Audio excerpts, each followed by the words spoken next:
The docking bay of Galactic Coalition Station Meridian 7 was enormous. Taman stood at the airlock door, adjusting his diplomatic uniform one last time. Behind him, Hana checked her security tablet, her eyes scanning the station layout. Diane carried a medical kit, her hands steady despite the nervousness she felt inside. First contact with the full coalition, Taman said quietly. We represent all of Earth today. The airlock opened with a hiss. Beyond it, the station stretched out like a city floating in space.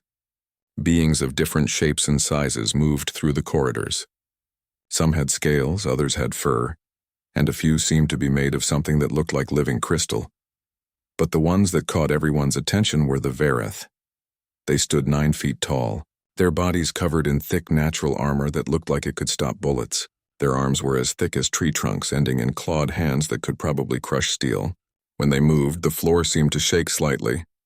Their eyes glowed with a predatory intelligence that made something deep in the human brain want to run. Krath, the Vareth Prime Commander, stepped forward. His armor was decorated with marks that probably meant he had killed many things.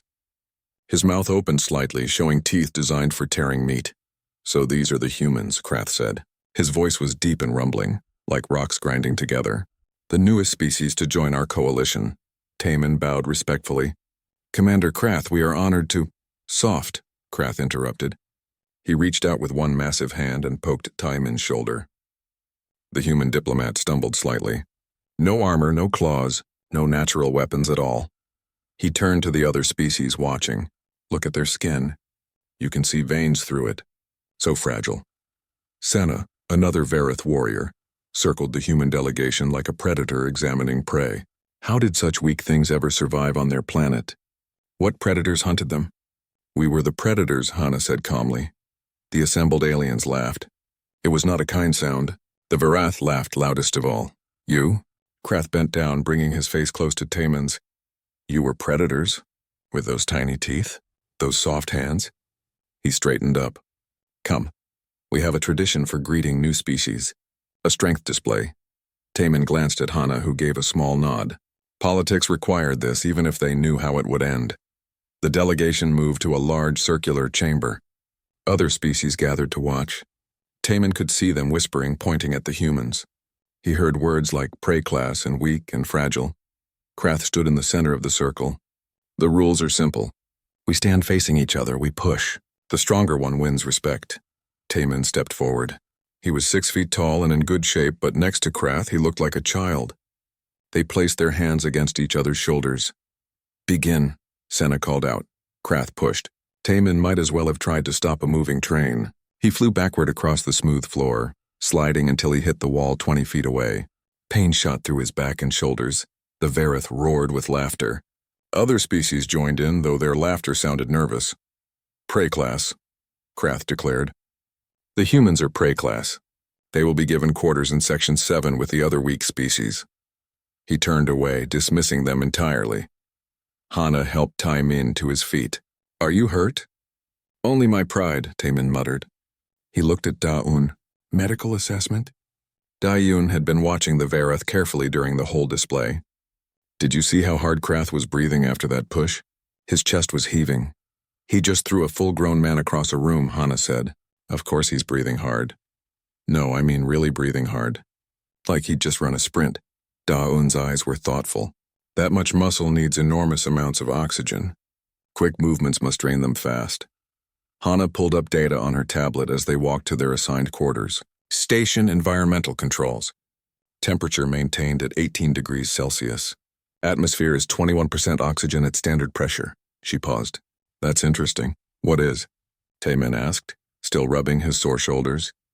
Most species here prefer cooler temperatures. Humans are comfortable in much warmer conditions. Hana scrolled through more data. And our oxygen efficiency is unusual. We can function in much thinner atmospheres than almost any species listed here. Their quarters were small and located in a section of the station that was clearly meant for species that didn't matter much. The rooms were clean but basic. Through the viewport they could see the massive bulk of the station stretching away in all directions.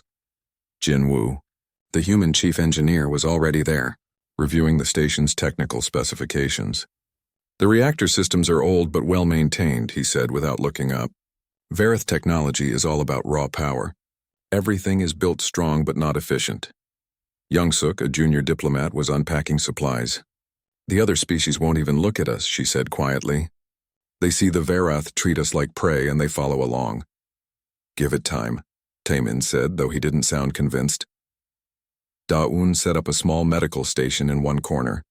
She pulled up files on her computer, comparing the biological data of different species. Look at this, she said. The Vareth have incredible fast-twitch muscle fibers. They're built for explosive power, but their cardiovascular system, she trailed off making notes. What about it? Hana asked. It's designed for short bursts. Like Earth's big cats. Cheetahs can run incredibly fast, but only for a minute or so. Then they have to rest or they overheat. Diane looked up. I think the Vareth are the same. All that muscle and armor comes with a cost. Doesn't help us much, Taemin said. We're not here to race them. We're here to establish diplomatic relations. The station's evening cycle began. Lights dimmed slightly. The humans prepared for sleep, though the day had left them all feeling frustrated and disrespected. Taemin couldn't sleep. He stood at the viewport looking out at the stars. Earth was far away, a tiny blue dot that wasn't even visible from here. Humanity had worked so hard to reach the stars, to find other intelligent life, to join the galactic community. And on the first day they'd been labeled as weak. As prey, Hana joined him at the viewport. Don't let it get to you. How can I not? We're supposed to represent humanity and we got laughed at. They laughed at what they could see, Hana said. They don't know what they can't see. What do you mean? Those Vareth warriors. They're strong, yes, powerful. But I watched them in the docking bay and the corridors. They move in short bursts. They rest frequently. They're built like sprinters. Hana smiled slightly. Humans aren't built like sprinters. Before Taemin could respond, alarms began blaring throughout the station. Red emergency lights flashed. His tablet lit up with urgent messages. Critical reactor malfunction in lower engineering section. Hana read from her screen. Temperature rising rapidly. All personnel evacuate affected areas. Through the walls, they could hear the sounds of running feet, shouted orders, and rising panic. Taemin and Hana rushed to the door, followed quickly by the other humans. In the corridors, beings of all species were moving in organized chaos. Security teams rushed toward the affected areas. Engineering crews gathered equipment. And in the midst of it all, Krath stood like a pillar of stone, bellowing orders. How bad is it? Taemin asked a passing technician, a four-armed species he didn't recognize. Bad. The heat is already over 60 degrees in the reactor chamber. If we don't get it under control in the next 2 hours, the whole station could explode. The humans looked at each other. 60 degrees Celsius. That was hot, certainly, uncomfortable, but not impossible. Not for humans. The engineering bay was chaos. Dozens of species crowded around display screens showing the reactor chamber. The temperature readings climbed steadily. 62 degrees, 65, 68. The numbers glowed red on every monitor. Jin Woo pushed through the crowd, his engineering tablet already pulling up the station's reactor specifications. Taemin and Hana followed close behind. At the center of the bay, Krath stood with his engineering chiefs, their scaled faces tight with worry. We need teams inside now, Krath growled. Every minute we wait, the temperature rises. A Vareth engineer, his armor marked with technical symbols, stepped forward. Commander, the heat is already beyond tolerance for most species. We measured 70 degrees in the core chamber. Then we pushed through it, Krath said. Vareth warriors are strong. We can endure. Jinwoo watched as the first Vareth team suited up in protective gear. 3 massive warriors, each carrying heavy tools and repair equipment. They looked confident, powerful. They entered the access corridor leading to the reactor chamber. The humans watched on the video feeds. The Vareth moved fast, their powerful legs eating up the distance. They reached the reactor chamber and began working immediately. Their movements were efficient, professional. For 3 minutes they worked at full speed. Then one of them stumbled. Another dropped his tool, his hands shaking.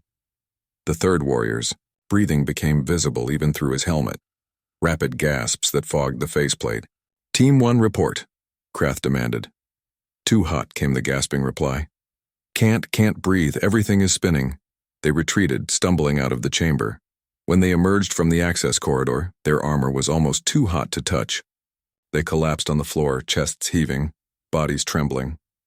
4 minutes, Hana noted quietly. They lasted 4 minutes. A different species volunteered next.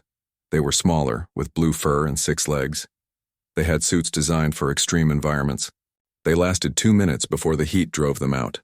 Another species tried. Then another. Each team made it into the reactor chamber, worked frantically, then had to retreat as their bodies gave out. The temperature kept climbing. 75 degrees. 80 degrees. Krath slammed his fist against a console. At this rate, we'll never finish the repairs. We need someone who can stay in there long enough to complete the work. How long? Jinwoo asked, stepping forward. Krath turned, as if noticing the humans for the first time. What? How long does someone need to work in there? What repairs are needed? A Vareth engineer pulled up a schematic. The primary cooling valve is stuck. It needs to be manually opened and the backup system needs to be rerouted. 40 minutes of continuous work, minimum. Maybe an hour to be safe. 40 minutes in 80-degree heat, Hana said. She looked at Jinwoo. That's hot, but we're from Earth, Jinwoo finished. He turned to Krath. My team can do it. The engineering bay went quiet. Every being turned to stare at the humans. Senna laughed, the sound harsh and mocking.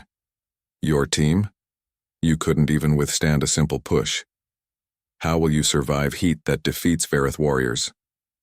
Because we're built differently, Jinwoo said simply. He gestured to Dayun. Explain it to them. Dayun stepped forward, pulling up biological data on her tablet. Humans evolved as pursuit predators. We chased our prey across long distances in the heat of African savannas. Our bodies developed something most species don't have. She showed them an image of human skin magnified to show the details. Sweat glands. Millions of them. We can cool ourselves through evaporative cooling. Sweat? Krath looked confused. We secrete water through our skin. As it evaporates, it carries heat away from our bodies. It's incredibly efficient. Dayun pulled up comparison charts. Humans can maintain core body temperature in conditions that would kill most species. We're not as strong as Vareth, but we can keep working when others have to stop. Krath studied the data, his predatory eyes narrowing. This is true? You can function in such heat?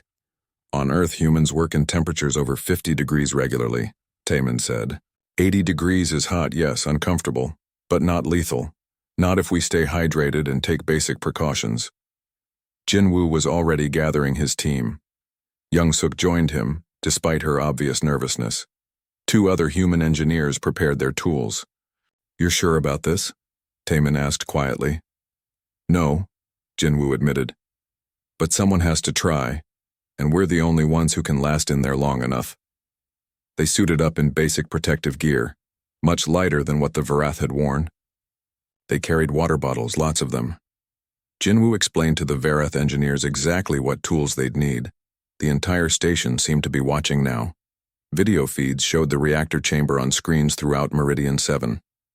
Beings from dozens of species watched as 4 humans walked into the access corridor. The heat hit them immediately. Even through the protective suits, it was like walking into an oven.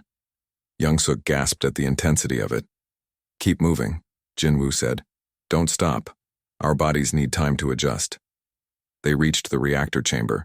The temperature reading inside was now 83 degrees. The metal walls radiated heat. The air shimmered. Jinwoo began working on the primary cooling valve. His hands moved steadily, precisely. Sweat already poured down his face, soaking his clothes. Young-suk worked beside him, rerouting control systems. The other 2 engineers handled the backup systems. In the engineering bay, the assembled aliens watched in stunned silence. 5 minutes passed. The humans kept working. 10 minutes. Their suits were soaked with sweat, but their hands remained steady. 15 minutes. A Varath engineer whispered, "How are they still functioning?" Dayun stood at a medical monitor, watching the humans' vital signs. Their heart rates are elevated, but not dangerously. Body temperature is rising, but still within safe limits. The sweating is doing its job. 20 minutes. Jinwoo paused to drink water. his hands shaking slightly from exertion. Then he went back to work. Hana watched Krath's face. The massive Vareth commander's expression had changed. The mockery was gone. Now there was something else in his eyes. Confusion, disbelief, and the tiniest hint of fear. 30 minutes. Young-suk's voice came over the comm, shaky but determined. Primary valve is responding. I think we're getting it. 40 minutes. The other species in the engineering bay had started murmuring. Some were taking notes. Others just stared. Backup systems are rerouted, one of the human engineers reported. Just need to complete the final connections. 50 minutes. Jinwoo stepped back, wiping sweat from his eyes. Try it now. A Vareth engineer activated the controls. The cooling system hummed to life. Temperature readings began dropping. 82 degrees, 80, 78. The humans emerged from the reactor chamber an hour after they entered. They were exhausted, soaked with sweat, red-faced from the heat. But they walked out on their own feet. They didn't need to be carried. They didn't collapse. The engineering bay erupted in noise. Some species cheered. Others argued in disbelief. The Varath stood silent, watching the humans with new eyes. Jinwoo dropped his protective gear and drank an entire bottle of water without stopping. That was not fun, he said, but the reactor is stable. Krath approached slowly. He towered over Jinwoo, but now there was no mockery in his posture. How? He asked simply. We evolved to run in the heat, Jinwoo said, to chase prey across long distances under the burning sun. Our bodies are designed for endurance, not for quick bursts of power. Different strategies for different worlds. Senna pushed forward. But you're so weak. We saw it in the strength display. Weak in some ways, Hana agreed. But strength isn't everything. On Earth, we have a saying. It's not the size of the dog in the fight. It's the size of the fight in the dog. Before anyone could respond, new alarms began blaring. Different from before. These were proximity alerts. A technician called out, "Hull breach in Section 12. Debris impact. We're losing atmosphere." Taemin pulled up the damage report. The breach is 400 meters from the nearest pressure door. Someone needs to get there and seal it before we lose the entire section. What's the problem? Krath demanded. The atmospheric pressure in that corridor is already down to 14% oxygen, the technician reported. The same as being on a high mountain peak on most worlds. No one can cross that distance without passing out. Hana checked the data, then looked at Jinwoo. He looked back at her and nodded slowly. We can, Hana said quietly. Every being in the engineering bay turned to stare at the humans again.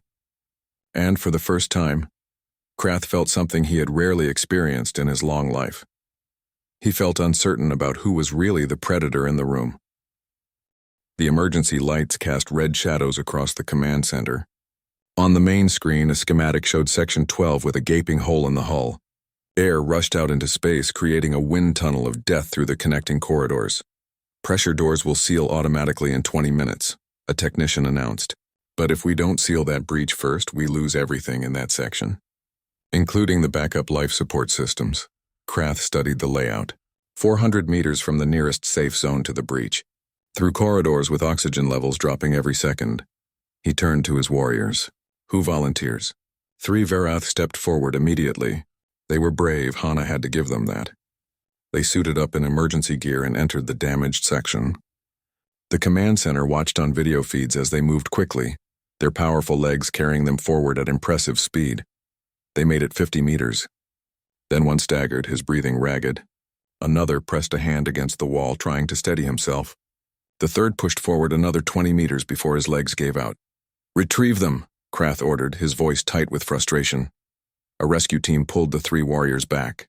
They were gasping like fish out of water, their massive chests heaving uselessly as their bodies screamed for oxygen that wasn't there. Their muscle mass requires too much oxygen, Daun observed quietly. All that power comes at a cost. Other species tried. The 6-legged beings with blue fur made it 30 meters. A species that looked like walking crystals managed 70 meters before their internal processes began shutting down. Each attempt ended the same way: collapse, rescue, failure. The timer kept counting down. 15 minutes until the pressure doors sealed.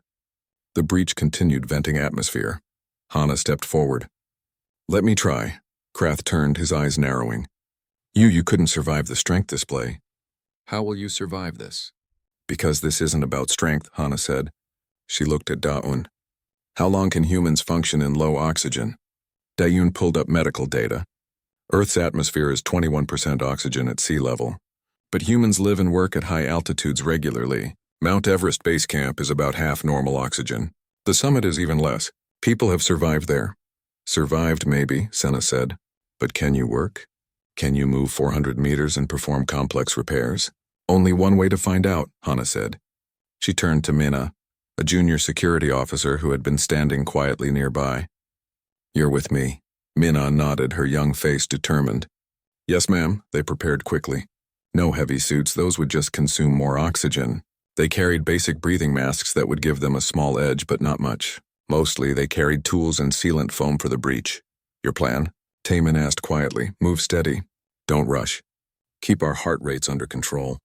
Let our bodies adapt." Hana checked her equipment one last time. Humans are good at adapting. They entered the damaged section. The wind immediately hit them, pulling at their clothes, trying to drag them toward the breach. The oxygen meters on their suits showed the level dropping as they moved forward. 19%, 17%, 15%. In the command center, beings from across the galaxy watched the video feed. The two humans moved forward with careful, measured steps. Not fast, but not stopping either. "Their breathing is elevated but controlled," Daun reported from her medical station. "Heart rates increasing but still within safe parameters. 50 meters. The point where the Vareth warriors had collapsed. Hana and Minna kept walking, 100 meters. Hana could feel the thinness of the air now. Each breath didn't quite satisfy. Her muscles started to complain. She ignored them and kept moving. "How are they doing this?" a technician whispered. Daun displayed human respiratory data on the main screen. "Human hemoglobin is incredibly efficient at binding oxygen. Our bodies can extract more oxygen from each breath than most species. We also have a higher concentration of mitochondria in our muscle cells. We're built for endurance in variable conditions." 150 meters. Minna stumbled slightly. Hana caught her arm, steadied her. They paused for 10 seconds, letting their bodies adjust, then continued. Krath leaned closer to the screen. His clawed hands gripped the console edge. "They're not stopping." "No," Senna said quietly. "They're not." 200 meters halfway, the oxygen level was now down to 14%. The human's breathing was labored now, visible even through the video feed. But their steps remained steady, one foot in front of the other, again, again, again. "On Earth," Taman said to the assembled crowd, "humans used to hunt by following prey for hours, sometimes days. We didn't catch them with speed. We caught them because we didn't stop, ever. The prey would run, rest, run again. But humans just walked, and walked, and walked, until the prey was too exhausted to run anymore." The words hung in the air. Around the command center, different species began to understand something they had never considered before. Strength wasn't the only way to be dangerous. Sometimes just refusing to stop was enough. 300 meters. Hana's vision was starting to narrow. She could feel the altitude sickness trying to take hold. Headache building behind her eyes. Nausea churning in her stomach. She kept walking. Minna was struggling too. Her face was pale, her breathing rapid and shallow. But she didn't ask to turn back. She just kept putting one foot in front of the other. 5 minutes until pressure door closure, the technician announced. 350 meters. The breach was visible now, a ragged tear in the hull with stars visible beyond it. The wind was stronger here, pulling hard toward the vacuum of space. Hana and Minna braced themselves against the wall and moved forward carefully. Their hands shook slightly as they prepared the sealant foam. In the command center, no one spoke. Every eye was locked on the video feed, 400 meters. They reached the breach. Hana pulled out the first canister of sealant foam. Her hands trembled from oxygen deprivation, but her movements were precise. She had trained for situations like this. Her body was suffering, but her mind remained focused. Minna held the second canister ready. They worked together, spraying the foam across the breach. The foam expanded rapidly. hardening as it met the vacuum of space. 1 canister, 2, 3. Breaches ceiling, a technician reported. Pressure stabilizing. 4 canisters, 5. The foam covered the entire breach, creating an airtight seal. Not permanent, but enough to stop the atmosphere loss and give repair crews time to do proper fixes. Hana stepped back, checking their work. The seal held. She tapped her communicator. Breach sealed. Returning to safe zone, the walk back was harder. Their bodies had pushed to the limit. The oxygen deprivation was catching up with them. Hana's legs felt like they were made of lead. Minna was swaying with each step, but they kept walking, 1 foot, then the other. Again. They crossed back into the safe zone just as the pressure doors began to close. The moment they were clear, both of them collapsed against the wall, gasping for air. Medical teams rushed forward. Toyun was with them, quickly checking their vital signs. Mild altitude sickness, exhaustion, dehydration, but they'll be fine. She looked up at the 2 women with something like awe. You crossed 400 meters in 14% oxygen and completed a complex repair. Hana managed a weak smile. Told you. We're good at adapting. Back in the command center, the silence was profound. Krath stared at the video feed showing the 2 exhausted humans being helped to the medical bay. His mind was trying to process what he had just witnessed. Senna approached him slowly. Commander, I think we made a mistake. What mistake?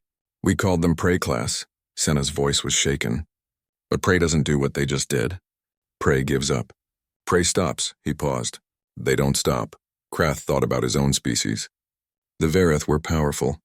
They could tear through steel. They could defeat almost any opponent in direct combat. But they were sprinters. Ambush predators. They struck hard and fast and then needed rest. These humans were something else. Something the galaxy hadn't seen before. What kind of predator were they on Earth? Krath asked Taimin. The human ambassador had been standing quietly, watching everything. Now he turned to face the massive Verith commander. His voice was calm, matter-of-fact. Persistence hunters, Taimin said. We didn't kill prey with strength or speed. We killed them with exhaustion. We followed them until they couldn't run anymore. Until their hearts gave out. Until they lay down and couldn't get back up. He paused. And then we followed them some more because we could. Around the command center, the implication settled over the assembled species like a cold blanket. Every predator they knew hunted with strength, speed, venom, or ambush. But humans hunted by simply refusing to stop until everything else was dead from exhaustion. It was, in its own way, absolutely terrifying. An alert chimed on the communication system. A distress signal. Krath pulled it up, grateful for the distraction from his disturbing thoughts. A Verith hunting vessel had crashed on a nearby moon. Survivors needed rescue within 48 hours. The moon was hostile. Temperature extremes. High gravity. Rough terrain. Krath looked at the mission parameters, then at the humans. For the first time in his life, he found himself uncertain. If he sent Verath warriors on that mission, would they make it? Or would? The briefing room was crowded. Krath stood at the head of the table, his massive frame tense. On the display screen, a barren moon rotated slowly. Its surface was scarred with impact craters and jagged rock formations. The hunting vessel Crimson Fang crashed here 18 hours ago, Krath said. His voice was steady, but there was an edge to it. 12 warriors survived the crash. They have limited supplies. The moon's environment is hostile. Taimin studied the data scrolling across his tablet. Temperature swings from -40 Celsius at night to 50 Celsius during the day. Gravity is 1.3 standard. Atmosphere is minimal, mostly nitrogen with trace oxygen. He looked up.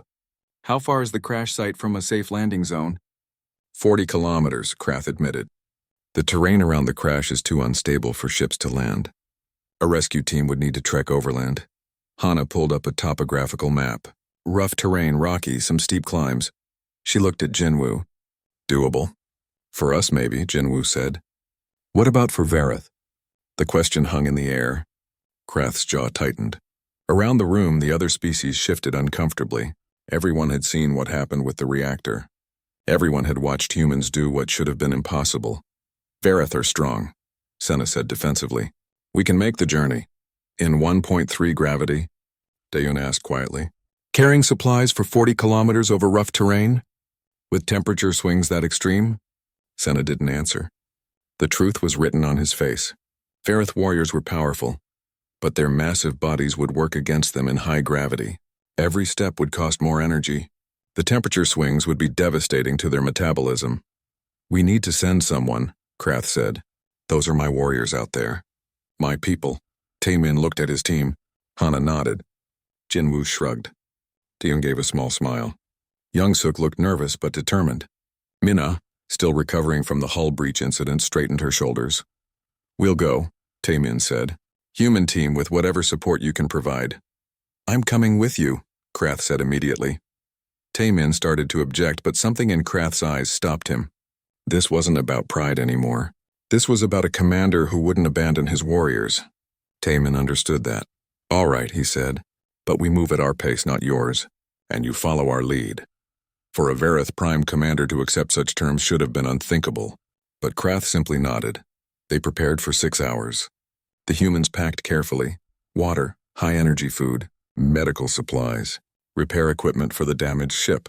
Everything was distributed based on weight and endurance capacity. Subin, a human pilot, flew them down to the moon's surface. The landing was rough. The moon's thin atmosphere made for a bumpy descent.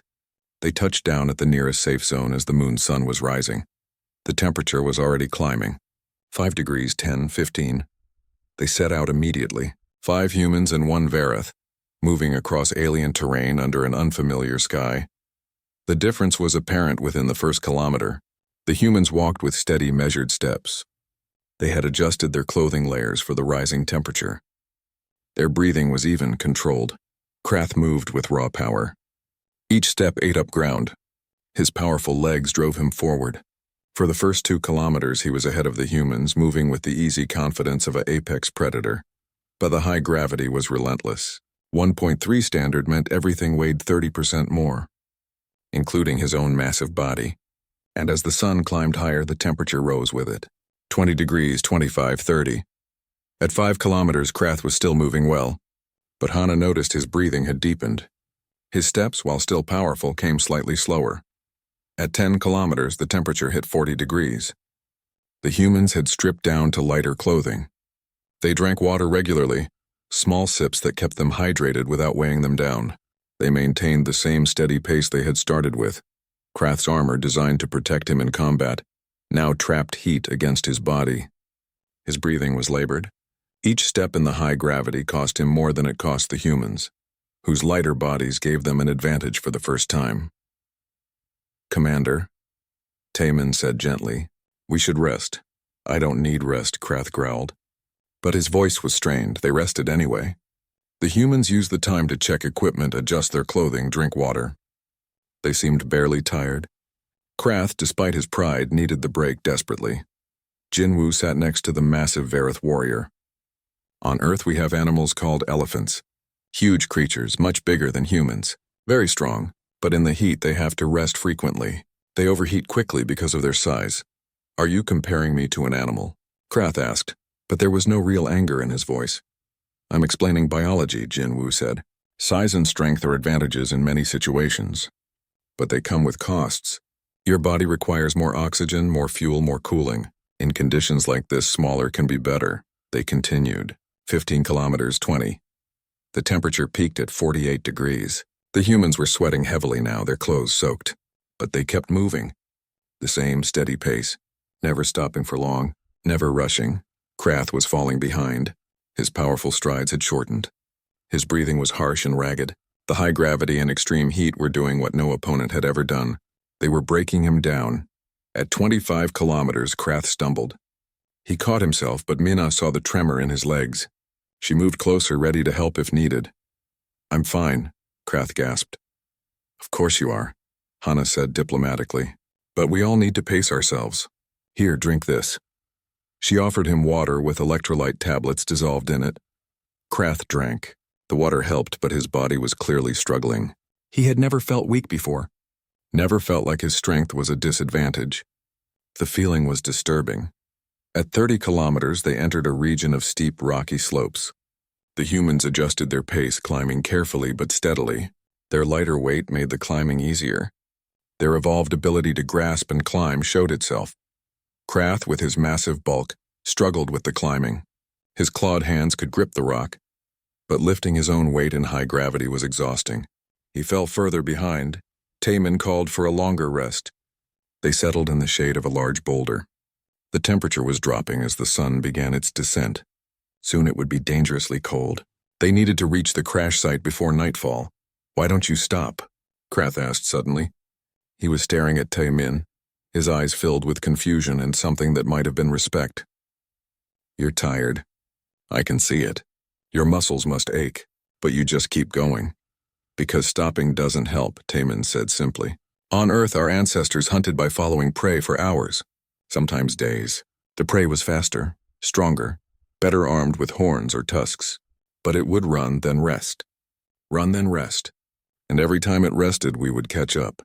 Still walking. Still coming." "That sounds like a nightmare," Krath said quietly. "For the prey, yes," Hana agreed. "Imagine being hunted by something that never stops. That you can't shake. That you can't outrun because it doesn't need to outrun you. It just needs to keep walking forever." Youngsuk added, "There are stories from Earth history. Criminals trying to escape across deserts. Soldiers pursuing them. The criminals would run until they dropped. The soldiers would walk and walk and walk. They always caught up. Always." Krath looked at the humans with new understanding. They weren't impressive like Vareth warriors were impressive. They didn't have massive muscles or natural weapons. But they had something else. Something that in many ways was more terrifying. They had the ability to simply refuse to stop. At 35 kilometers, they could see the crashed ship in the distance. Smoke still rose from its damaged engines. The sun was setting rapidly and the temperature was dropping fast. 30 degrees, 20, 15. The humans added layers of clothing as they walked. The same adaptability that let them function in extreme heat now protected them from extreme cold. Krath was barely keeping up now. His powerful body, designed for short bursts of activity, was running on empty, but he refused to ask them to slow down. His warriors were ahead. He would reach them. At 38 kilometers, night fell completely. The temperature plunged to negative 20 degrees. The humans activated heating elements in their clothing and kept walking. Their head-mounted lights illuminated the rocky path ahead. Krath was shivering now. His armor, which had trapped heat during the day, now wicketed away in the cold. His steps were mechanical, driven by pure willpower. "Almost there," Jinwoo said encouragingly. "Just 2 more kilometers, 2 more kilometers." In normal conditions, Krath could have covered that distance in minutes. Here, in the high gravity and the extreme cold after 40 kilometers of walking, it felt impossible. But the humans just kept walking, and Krath, through sheer stubborn pride, kept following them. They reached the crashed ship as the temperature hit negative 30 degrees. The Vareth survivors had huddled inside the damaged vessel, conserving warmth and oxygen. When Krath entered, his warriors stared in disbelief. Their commander looked exhausted. Truly exhausted in a way they had never seen. And behind him came the humans, looking tired but still functional. Still ready to work? The creatures appeared at the edge of the light. They were quadrupeds, low to the ground, with thick armor plating and multiple rows of sharp teeth. Their eyes reflected the light from the humans' headlamps, glowing an eerie yellow. There were at least 6 of them, possibly more in the darkness beyond. Jinwoo pulled up data on his tablet. Local predators. Records say they're ambush hunters. Fast, powerful bite force. They hunt in packs. How fast? Hana asked, checking her weapon. Very. Short bursts of incredible speed. They're built like Earth's crocodiles mixed with wolves. One of the Vareth warriors moved toward the door, his claws extended. We fight. We kill them. Wait, Taemin said. Let's think about this. Think? The warrior looked incredulous. They're predators. We're predators. We fight. Krath, still exhausted from the trek, raised a hand. Let the human speak. Taemin studied the creatures on the monitors.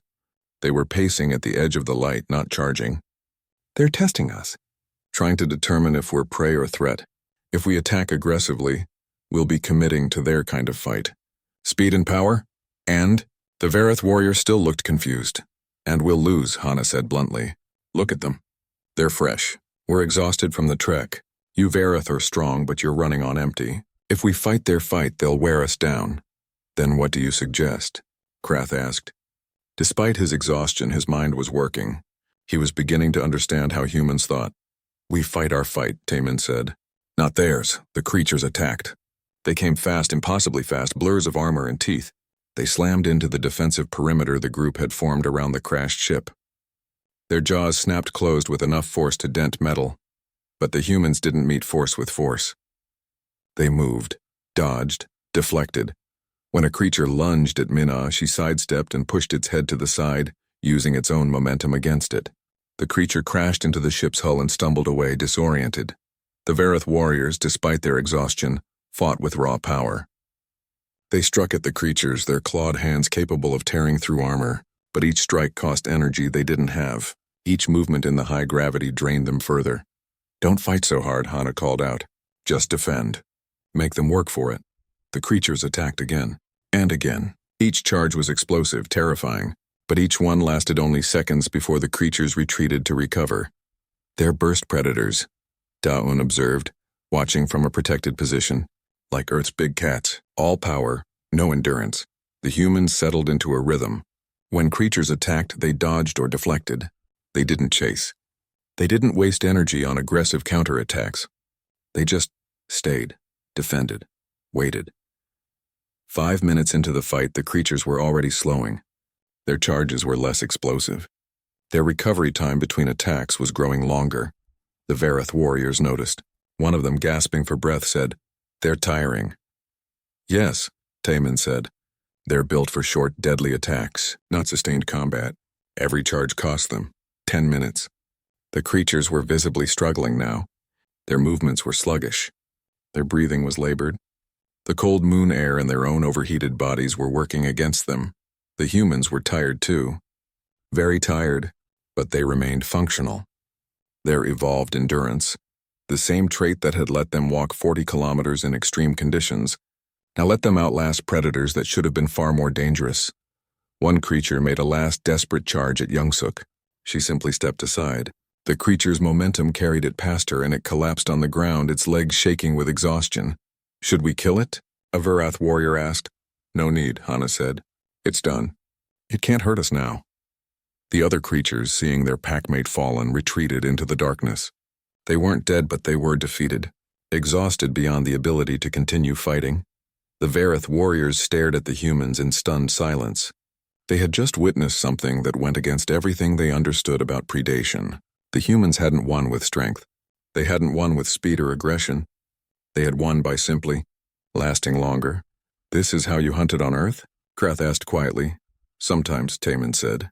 "We had many methods. But yes, persistence was one of them. Make the prey run until it can't run anymore. Make the predator attack until it can't attack anymore. Outlast everything." Jinwoo was already organizing the repairs to the crashed ship. "The damage isn't as bad as it looked.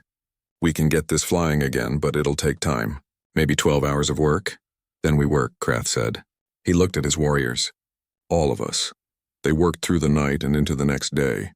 The humans maintained their steady pace, working for an hour, resting for 15 minutes, then working again. The Varath tried to match them, but their bodies weren't built for sustained labor.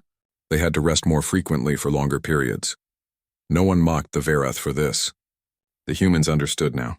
Different evolution, different strengths, different weaknesses. The galaxy was big enough for many kinds of predators. The ship lifted off 40 hours after the humans had first set foot on the moon. Su Bin, piloting the rescue shuttle, guided both vessels back to Station Meridian 7. When they docked, the entire station was waiting. Word had spread about the rescue mission, about the humans who had walked 40 kilometers in extreme conditions, about how they had outlasted both the environment and the native predators. Krath stepped off the ship first, his warriors behind him. He moved slowly, still recovering. But his bearing was different now. Less arrogant, more thoughtful, the humans followed. They looked exhausted, dirty, worn down, but they walked off the ship under their own power. In the main assembly hall, the Galactic Coalition Council had convened an emergency session. Representatives from dozens of species filled the chamber. Krath stood before them with the human delegation beside him. "I was wrong," Krath said. His voice carried through the hall.